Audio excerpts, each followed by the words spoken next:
In America and in the world, we tend to bring up things such as economy or immigration. But the world faces something that is a real problem that we have long ignored, and this is human trafficking.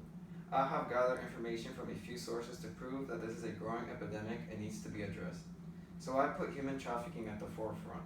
Well, according to HumanRightsFirst.org, there are approximate 25 million victims worldwide. Thankfully, there are many charities out there that provide a multitude of resources for those who have fallen victims of human trafficking.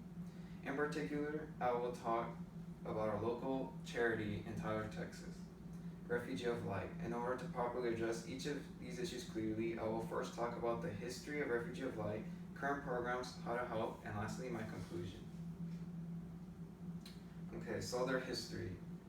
Directly from their website, refugeeoflight.org, it all began with a children's book, a mother and a daughter team.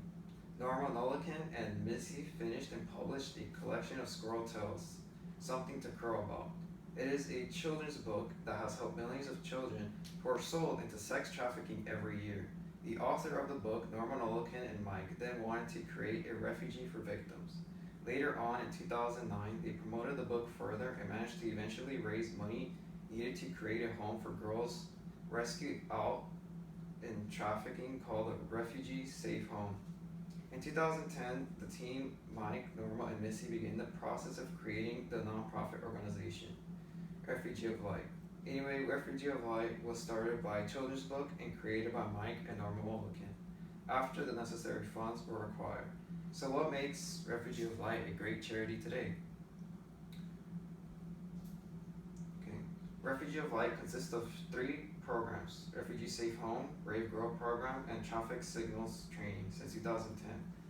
Over 200 volunteers have contributed to Refugee of Light, and a total fund balance of approximately $770,000 in 2017. These services provide housing for girls and also prepare them to transition back into normal lives.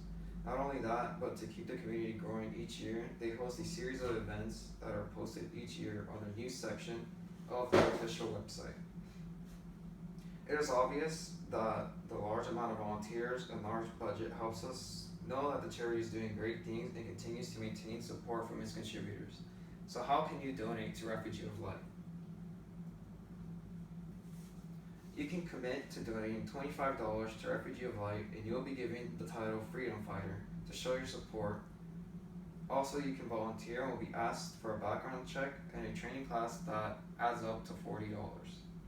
Additionally, clothes can be donated to the East Texas Cornerstone Assistance Network in Tyler. Remember that even a small contribution can help, and if you don't have the money, spread awareness of the issue still goes a long way. As provided in my PowerPoint, I've put the address of Refugee of Light if you would like to donate. Anyways, in conclusion, today we looked at a local charity in Tyler, Texas and how we can help. The topics that we discussed was the history of Refugee of Light, the creators, the purpose, money contributed, and most importantly, how you can help. If this problem still feels too far from home, in the United States alone, 244 children are potentially at risk of trafficking. According to Bustle.com, that is a 13% increase from 2017.